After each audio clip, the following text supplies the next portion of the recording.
మూడో వాడు తను తీర్పు తీర్చేవాడుగా ఉంటాడు. ఇది ఎఫెసీ సంఘంతో మాట్లాడుతున్న ప్రభు ఈ రోజున మనతో మాట్లాడుతుండే ఏ స్థితిలో నుండి పడితేవో అది జ్ఞాపకమును చేసుకొనుము, మారు మనసు పొంది ఆ మొదటి క్రియలను చేయుము చేయుము చేయుము చేయుము చేయుము. చేస్తున్నావా? పడిపడటం సహజం కదా, లేకపోతే గొప్ప మాట, గ్రేట్ అన్నమాట. స్లిప్ అయిపోతాం, పడిపోతాం, దాన్ని లిఫ్ట్ ఇచ్చేస్తాయినా. ఈ 40 దినాల్లో 1000 మీరు దానికి అవకాశం చూడండి. ఆయన ఉన్నాడు, పేతురు గారు సముద్రం మునిగిపోతున్నా. ఏం చేశాడు యేసయ్య? అయ్యా నేను మునిగిపోతున్నా. సముద్రం అనగా లోకానికి సాదృశ్యం. సముద్రం అలలను చూసి భయపడ్డా, లోపల ఉన్న శ్రమను చూసి భయపడుతున్నాం. ఆ సమయంలో అల్ప విశ్వాసం కలిగినది. నిలబడిన ఆయన నడుస్తున్నాయని చూసి ప్రభు ఎదుటని చూడాలి తప్ప ఎందుకు తన ఆలోచన కలిగినది మునిగిపోతున్నానని. అప్పుడు వెంటనే మునిగిపోతున్నాడు. అయ్యా అయ్యా అని కేకలేస్తాడు.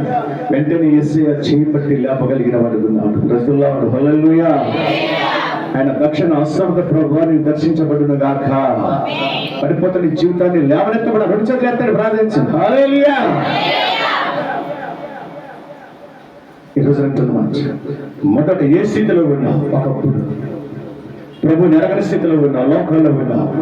ఇప్పుడే స్థితిలో ఉన్నావు, మళ్ళా తిరిగి అదే స్థితిని కోరుకుంటూ ఉన్నావా? అదే పరిస్థితిలో ఉన్నావా? దాని ప్రభు 2 విషయాలు మాట్లాడు. కుక్కను పోల్చాడు, పందిని పోల్చాడు. కుక్క తన వాంతి చేసి మళ్ళీ దాన్ని తింటదట.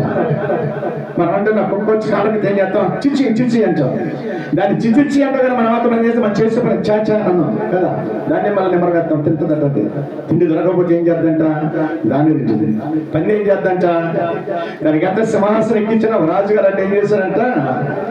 సింహాసనానికి వచ్చిందే పందిని ప్రేమించాడంట. ప్రేమించేసి తన పక్కన ఏం చేశాడంట? సింహాసనం కూర్చోబెట్టాడంట. మళ్ళీ అదేం చేసిందంట?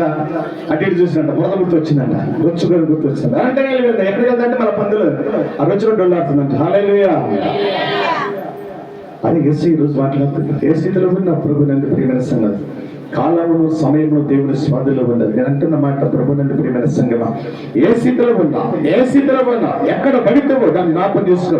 ఒకప్పుడు ఎలాగ ఉన్నా దేవుని కవిత జీవించావు, ఇప్పుడు ఎలాగ ఉన్నా దేవుని విధేయత కలిగి ఉండాలన్నా.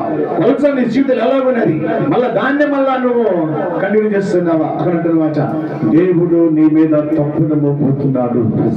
హల్లెలూయా. మొదటి క్రియలు పోయినాయిగా, మొదట ప్రేమ పోయింది నీకు. ఆ ప్రేమ లేకుండా జీవిస్తున్నానేమో ఒకవేళ. నువ్వు ప్రేమించడం కాదు,